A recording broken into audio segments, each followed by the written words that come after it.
हाय बच्चों, आप सब कैसे हो? హాయ్ పిల్లలు, మీ అందరూ ఎలా ఉన్నారు? प्रभु यीशु का दया में आप सब ठीक है बोल के मैं सोच रही हूँ। దేవుని దయలో మీ అందరూ బాగున్నారని నేను అనుకుంటున్నాను. पिछले कहानी कैसे लगा? పోయిన స్టోరీ ఎలా అనిపించింది? सभी को समझ में आया है ना? అందరికీ అర్థమైందా? देखते हैं, ये क्वेश्चन का आंसर करो, मैं समझ पाएंगे।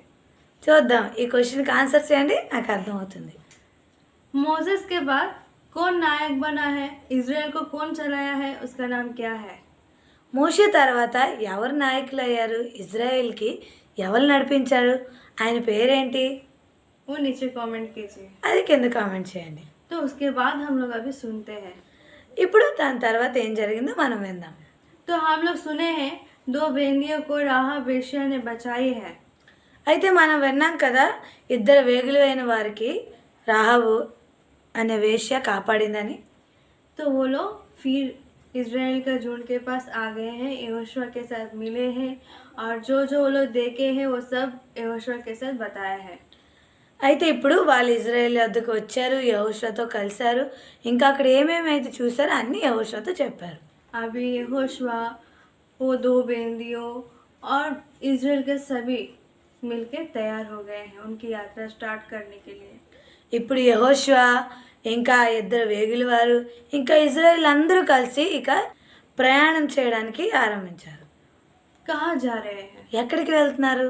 वो लोग योर्दान का नदी का उस पार में है వాళ్ళు యోర్దాన్ నది యొక్క అటువైపు ఉన్నారు. और वो लोग योर्दान नदी को क्रॉस करके ही कानान देश में जाना है। ఇంకా వాళ్ళు యోర్దాన్ నదికి దాటే కానాన్ దేశానికి వెళ్ళాలి.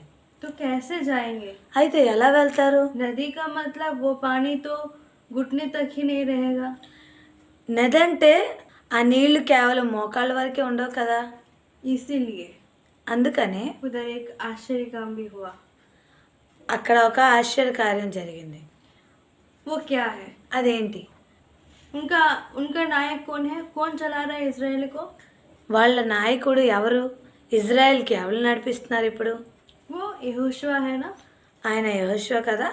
यहोशुआ उन लोगों को एक आज्ञा दिया। యెహోషువ వాళ్ళకి ఒక ఆజ్ఞ ఇచ్చాడు. क्या? ఏంటి?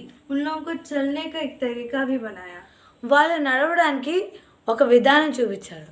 वो कैसी तरीका है? అది ఎలాంటి విధానం? हम लोग सुने हैं टबरनिकल बनाया है बोल के। మనం విన్నాం కదా మందసాన్ని తయారు చేశారని. तो उसको भी वो लोग अपने संग ले जा रहा है ना। దాన్ని కూడా వాళ్ళు వాళ్ళతో పాటు తీసుకువెళ్తున్నారు కదా. तो याजक लोग जो है लेवी लोग उसको पकड़ के उसको आगे लेके जाना है।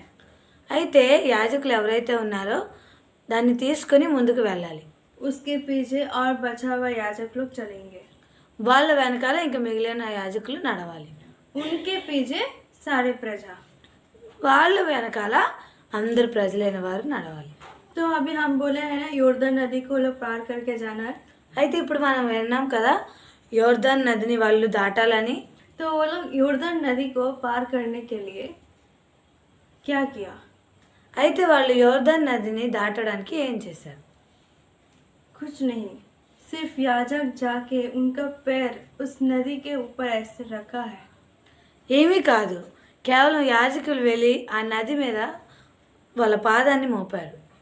बस तुरंत ही वो नदी 2 भाग हो गया है। వెంటనే ఆ నది 2 భాగాలు అయిపోయింది. क्यों? कैसे? ఎందుకు? ఎలా? कौन रखा है उसके ऊपर पैर? ఎవరు ఉంచారు దాని మీద పాదం? याजक लोग। యాజకులు. और वो क्या पकड़े हैं? ఇంకా వాళ్ళు ఏం పట్టుకుని ఉన్నారు? टबरनिकल को पकड़े हुए हैं। మందసాన్ని పట్టుకుని ఉన్నారు. टबरनिकल का मतलब क्या है? మందసం అంటే ఏంటి? उसका मतलब है परमेश्वर हमारे साथ है। అని అర్థం ఏంటంటే దేవుడు మనకి తోడుగా ఉన్నాడు. मतलब परमेश्वर उनका साथ रहने से वो समुद्र हो या नदी हो कुछ भी हो उसके सामने कोई भी रोक नहीं पाएगा। అందుకే దేవుడు వాళ్ళ ముందున్నాడు కాబట్టే నది కానీ సముద్రం కానీ ఏది కూడా ఆపలేదు. और इजराइल की सारी प्रजा उस नदी को पार कर लिया है। ఇప్పుడు ఇజ్రాయెల్ వాళ్ళందరూ కూడా ఆ నదిని దాటేశారు. तो हम लोग सुने हैं ना वो लोग कानान देश का जाने से पहले क्या पार करना है? अभी यरीको नगर। మనం విన్నాం కదా వాళ్ళు కానాన్ దేశానికి వెళ్ళే ముందు ఇంకోటి దాటాలి. అదేంటి? యెరికో పట్టణం. यरीको के चारों ओर क्या है। ఎరుకో చుట్టూ ఏముంది? एक बड़ा सा दीवार, ఒక పెద్ద గోడలు, इतना स्ट्रांग है, ఎంతో బలమైనవి.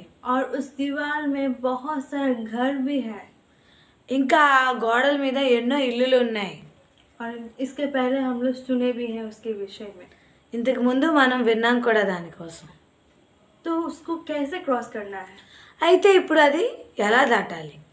वो मनुष्य का शक्ति से वो कुछ भी नहीं हो पाएगा। ఆ మనుషుల యొక్క శక్తి వలన అది ఏం కూడా జరగదు. तो यहोशुआ ने लोगों के पास जाके सहायता भी नहीं मांग सकता है, क्योंकि उधर सहायता करने वाला कोई नहीं है। ఇక్కడ యోషువ ప్రజల యొద్దకు వెళ్ళి సహాయం కూడా అడగలేరు, ఎందుకంటే అక్కడ ప్రజలు సహాయం కూడా వాళ్ళకి చేయరు. और परमेश्वर को छोड़ के उसको कोई भी नहीं है। దేవుని మించి వాళ్ళ కోసం ఎవరూ లేరు. उधर मिशनरीज भी नहीं है। उस दिनों में कुछ भी ऐसा मिशन भी नहीं आया है। అక్కడ మిషన్లు కూడా లేవు అలాంటి గోడలు పగలగొట్టడానికి. अभी यहोशुआ क्या किया? ఇప్పుడు యెహోషువ ఏం చేశాడు? परमेश्वर का पैर पकड़ा है जाके, దేవుని యొక్క పాదం పట్టుకున్నాడు వెళ్ళి. परमेश्वर से मांग रहा है, पूछ रहा है, मैं क्या करूं परमेश्वर, आप ही इधर तक लेके आए हो, ये यरीको को दीवार कैसे क्रॉस करना है हम लोग को सिखाइए, हम लोग को बताइए। అయితే ఇక్కడ యెహోషువ దేవునితో అడుగుతున్నాడు, మేమేం చేయాలి? మీరే మాకు దారి చూపించండి దేవా, ఇది ఎలా మేము చేయాలి? तो परमेश्वर उसको आइडिया दिया, एक विषय बोला, అప్పుడు దేవుడు ఆయనకి ఒక విషయాన్ని చెప్పాడు. और सुबह से उसको करना स्टार्ट किया। ఇంకా వాళ్ళు ఉదయం నుంచి అది ఆ పనిని ఆరంభించారు. क्या है वो काम? అదేంటి? परमेश्वर 7 दिन उस एरको नगर के चारों ओर घूमने के लिए बोले हैं। దేవుడు 7 దినాలు ఆ ఎరుకో గోడల చుట్టూ తిరగమన్నారు. सिर्फ यहोशुआ को ही नहीं, కేవలం యెహోషువనే కాదు, इज़राइल के सभी कोई, ఇజ్రాయెల్ యొక్క ప్రతి ఒక్కరు. और वैसे ही सभी कोई घूमना स्टार्ट किया। అలానే అందరూ తిరగడం ఆరంభించారు. लेकिन इधर एक नियम है। కానీ ఇక్కడ ఇంకో నియమం ఉంది. क्या? అదేంటి? वो लोग घूमने के समय मुंह से एक बात भी निकलना नहीं है। వాళ్ళు తిరిగేటప్పుడు నోటి నుండి ఒక్క మాట కూడా మాట్లాడకూడదు. उनका हाथ पैर कुछ भी परमेश्वर का विरोध में, यहोशुआ का विरोध में उठाना नहीं है, चलाना नहीं है। వాళ్ళు కాలు చేతులు ఏమీ కూడా దేవుని విరుద్ధంగా యెహోషువ విరుద్ధంగా ఎత్తకూడదు. वो लोग वैसे घूमना स्टार्ट किया। వాళ్ళు అలా తిరగడం ఆరంభించారు. तो कितना दिन घूमना है वैसे? అయితే ఎన్ని రోజులు తిరగాలి అలాగా? 6 दिन एक बार करके घूमना है। 6 రోజులు ఒక్కొక్కసారిగా తిరగాలి. लेकिन 7वां दिन కానీ 7వ దినాన 7 बार घूमना है। 7 మార్లు తిరగాలి. ये परमेश्वर उन लोगों को बोला है, ఇలా దేవుడు వాళ్ళకి చెప్పాడు. और वो लोग घूम रहे हैं वैसे ही। ఇంకా వాళ్ళు అలానే తిరుగుతూ ఉన్నారు. 1 दिन हो गया, ఒకరోజు అయిపోయింది, 2 दिन हो गया, రెండో రోజుగా అయిపోయింది, 3 दिन हो गया। మూడో రోజు కూడా అయిపోయింది. वो लोग कैसे घूमना है? एकदम मुंह बंद करके घूमना है ना। వాళ్ళు ఎలా తిరగాలి? శబ్దం చేయకుండా తిరగాలి కదా. तो वो लोग वैसे घूम रहे हैं। వాళ్ళు అలా తిరుగుతున్నారు. लेकिन यरीको के दीवार के ऊपर यरीको के सैनिक लोग, यरीको के राजा और उनकी प्रजा आके इन लोगों को चिढ़ा रहा है, इन लोगों को बहुत गुस्सा दिलाने के बाद बोल रहा है। फिर भी ये लोग परमेश्वर की आज्ञा की वजह से एक बात भी उनके मुंह से नहीं निकला है। అయితే అక్కడ ఎరుక గోడల మీద రాజు వాళ్ళ సైనికులు వచ్చి వాళ్ళకి చూస్తూ ఎన్నో మాట్లాడుతున్నారు, ఎంతో హేళన చేస్తున్నారు, వాళ్ళకి కోపం వచ్చేటట్టుగా ఎన్నో అంటున్నారు. కానీ దేవుని ఆజ్ఞను బట్టి వాళ్ళు నోటి నుండి ఒక్క మాటని కూడా మాట్లాడలేదు. लेकिन वो लोग वैसे ही 3रा दिन, 4था दिन, 5वां दिन, 6 दिन तक वो लोग वैसे ही चल रहा है। వాళ్ళు అలానే 3వ రోజు, 4 రోజులు, 5 రోజులు, 6వ రోజు వరకు అలానే నడుస్తూ ఉన్నారు. अभी 7वां दिन आया। ఇప్పుడు 7వ రోజు వచ్చింది. भोर में उठ गया सभी कोई, ఉదయాన్నే అందరూ మేల్కొన్నారు. और 7 बार घुमा है। ఇంకా 7 మార్లు వాళ్ళు తిరిగారు. यरीको की प्रजा को, सैनिक को, राजा को लगा क्या हर दिन वो लोग एक एक बार घूमते हैं ना? आज क्या 7 बार घुमा है? ఎరుకు ప్రజలందరికీ ఇలా అనిపించింది. ఏంటి వీళ్ళు రోజు ఒకసారి తిరిగారు కదా! ఈరోజు 7 మార్లు ఎందుకు తిరిగారు? लेकिन उन लोगों को मालूम नहीं है उधर क्या होने वाला है। కానీ వాళ్ళకి తెలీదు అక్కడ ఏం జరగబోతుందో. यहोशुआ ने किसका सहायता को मांग रहा था, पूछ रहा था? యెహోషువ ఎవరి సహాయాన్ని కోరుకున్నాడు? परमेश्वर का। దేవుని సహాయం. अभी वो लोग परमेश्वर की कार्य को देखने का समय नजदीक आ गया। ఇప్పుడు వాళ్ళు దేవుని కార్యాన్ని చూడడానికి సమయం వచ్చింది. परमेश्वर उन लोगों को क्या बोला है? थोड़ा भी आवाज नहीं करना है ना। और वो लोग 7 बार घूम के अपने अपने जगह पर खड़े हो गया है, एकदम कोई भी बात नहीं कर रहा है। దేవుని వాళ్ళకి ఏం చెప్పాడు? కొద్దిగా కూడా శబ్దం చేయకూడదని చెప్పారు కదా! అలాగే వాళ్ళు 7 మార్లు తిరిగి వాళ్ళ ప్లేస్లో నిలబడ్డారు. और तब यहोशुआ ने आज्ञा दिया है याजक को, तो याजक नरसिंगा फूकना स्टार्ट किया। ఇంకా అప్పుడు యెహోషువ ఆజ్ఞ ఇచ్చాడు యాజకులకి. ఇప్పుడు యాజకులైన వారు బోరల్ని ఊదారు. और यहोशुआ फिर से आज्ञा दिया प्रजा को, अभी जोर से तुम्हारे पूरे शक्ति से चिल्लाओ। ఇంకా యెహోషువ ప్రజలైన వారికి ఇలా ఆజ్ఞ ఇచ్చాడు. ఇప్పుడు మీ అందరూ మీ పూర్ణ శక్తితో కేకలు వేయండి. और पूरे शक्ति से नाचो। ఇంకా మీ పూర్ణ బలంతో మీరు గెంతండి. और जोर से पुकार के चिल्ला के बोलो, जीत हमें का है। ఇంకా ఎంతో శబ్దంతో కేకలు వేస్తూ చెప్పండి, జయము మనదే, जय परमेश्वर का है। జయము దేవునికే. और वो लोग चिल्ला रहा है, वही बोल रहा है। వాళ్ళు కేకలు వేస్తున్నారు, అలానే చెప్తూ ఉన్నారు. और यरीको के लोग, राजा, सैनिक हंस रहा है। ఇక్కడ రాజు ఎరుకొక సైనికులు అందరూ నవ్వుతూ ఉన్నారు. लेकिन కానీ क्या हुआ पता है? ఏం జరిగిందో తెలుసా? परमेश्वर की शक्ति आके उस दीवालों को क्षणों में गिरा दिया है। దేవుని ఒక శక్తి వచ్చి క్షణాల్లో ఆ గోడని కూల్చాయి. कोई सोच पाया है वैसा होगा बोल के? ఎవరైనా అనుకున్నారా అలాగవుతుందని? नहीं। లేదు. कोई युद्ध किया है? ఎవరైనా యుద్ధం చేశారా? नहीं। లేదు. कोई उसके ऊपर हाथ रखा है? ఎవరైనా దాని మీద చేయి వేశారా? नहीं। లేదు. लेकिन కానీ परमेश्वर की शक्ति उतना महान है, దేవుని యొక్క శక్తి అంత గొప్పది. वो मुंह के बातों से ये सृष्टि को बनाया है। ఆయన తన నోటి మాట ద్వారా ఈ సృష్టిని సృష్టించాడు. तो यरीको दीवार उसके सामने कितना है? ఆ యొక్క ఎరుకు గోడలు ఆయన ముందు ఎంత? क्षणों में उस दीवारों को गिरा दिया।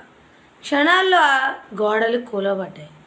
और ये सभी को उस नगर में प्रवेश करके युद्ध करके वहाँ के लोगों को सभी को मार डाल दिया। ఇప్పుడు వాళ్ళ నగరంలోకి ప్రవేశించి అక్కడున్న వాళ్ళందరితో యుద్ధం చేసి వాళ్ళని చంపివేశారు. तो हम लोग पिछले कहानी में एक विषय को सुने हैं। అయితే మనం పోయిన స్టోరీలో ఒక విషయాన్ని విన్నాం. राहाब बोल के एक वेश्या है, 2 बेंदियों को बचाई है और वो लोग इसको प्रॉमिस किया है कि तुम लोगों को नहीं मारेंगे। రాహాబు అనే ఒక వేశ్య ఉంది. ఆమె 2 వేగుల వారిని రక్షించింది. ఇంకా వాళ్ళు ఆమెని ప్రామిస్ చేశారు, మేము మిమ్మల్ని చంపమని. तो क्या उसका घर क्या हुआ? అయితే ఇప్పుడు ఆమె ఇల్లు ఏమైంది? वो भी तो दीवार के ऊपर ही रह रही है ना। ఆమె కూడా ఆ గోడల మీద ఉంటుంది కదా. हाँ, అవును, परमेश्वर भी उनको बचाया है। దేవుడే వాళ్ళని రక్షించారు. पूरा दीवार गिर गया, గోడ అంతా విరిగిపోయింది. लेकिन वो जिस जगह पर है वो दीवार टूटा नहीं। ఆమె ఎక్కడైతే ఉందో ఆ గోడ మాత్రం కూలలేదు. और वो अपनी खिड़की को लाल रंग की रस्सी बांध के रखी थी। ఇంకా ఆమె కిటికీకి ఎరుపు రంగు తాడుని కట్టి ఉంచింది. क्यों? वो 2 बेंदिया बोला है ना, ఎందుకంటే ఆ 2 వేగుల వారు చెప్పారు కదా. वैसे वो बांधी है। అలానే ఆమె కట్టి ఉంచింది. और उसके बाद जो उसके बात सुना है, उनका घर वाले वो सभी को उनके घर में थे। ఆ తర్వాత ఎవరైతే ఆ మాట విన్నారో వాళ్ళందరూ, ఆమె ఇంటి వారందరూ అందులో ఉన్నారు. और उन लोगों को वो 2 बेंदिया जाके बचा के इजरायलियों के साथ उन लोगों को लेके चले गए। ఇప్పుడు వాళ్ళందరికీ ఆ 2 వేగుల వారు వెళ్ళి రక్షించి ఇజ్రాయెల్తో పాటు తీసుకుని వెళ్ళారు. देख रहे हो इधर చూస్తున్నారు ఇక్కడ परमेश्वर की शक्ति को। దేవుని యొక్క శక్తిని. परमेश्वर की शक्ति को हम लोग यहाँ पर देख पा रहे हैं। దేవుని యొక్క శక్తిని మనం ఇక్కడ చూడగలుగుతున్నాం. कोई युद्ध किए बिना ही एक नगर को अपना लेना एक बात नहीं है, एक छोटा सा बात नहीं है। ఏ యుద్ధం చేయకుండా ఒక నగరాన్ని సంపాదించుకోవడం చిన్న మాట కాదు, लेकिन ये परमेश्वर की शक्ति है। కానీ ఇది దేవుని యొక్క శక్తి. परमेश्वर की शक्ति को हम लोग तराजू में रख के हम लोग जांच नहीं पाएंगे, దేవుని శక్తిని మనము త్రాసులో పెట్టి కొలవలేము, क्योंकि वो उतना महान है। ఎందుకంటే అది ఎంతో గొప్పది. हमारे बातों में एक्सप्लेन नहीं कर सकते हैं, మనం మాటల ద్వారా వర్ణించలేము. हमारे सोच को भी वो नहीं आ पाता है, उतना शक्तिशाली, उतना महान। మన ఊహకు కూడా మనకు అది అందదు, అంత గొప్పది. तो उतने महान परमेश्वर की शक्ति को అంత గొప్ప దేవుని యొక్క శక్తిని आश्रय करना चाहते हो ఆశ్రయించాలనుకుంటున్నారా? तो ये होशुआ के जैसा मनुष्य के पास गए बिना परमेश्वर के पैर पकड़ते हैं। అలా యెహోషువలాగా మనుషుల యొద్దకు వెళ్లకుండా దేవుని యొక్క పాదాలు పట్టుకుందాం.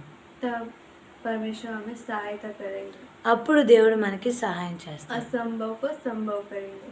అసాధ్యాన్ని సుసాధ్యంగా చేస్తాడు.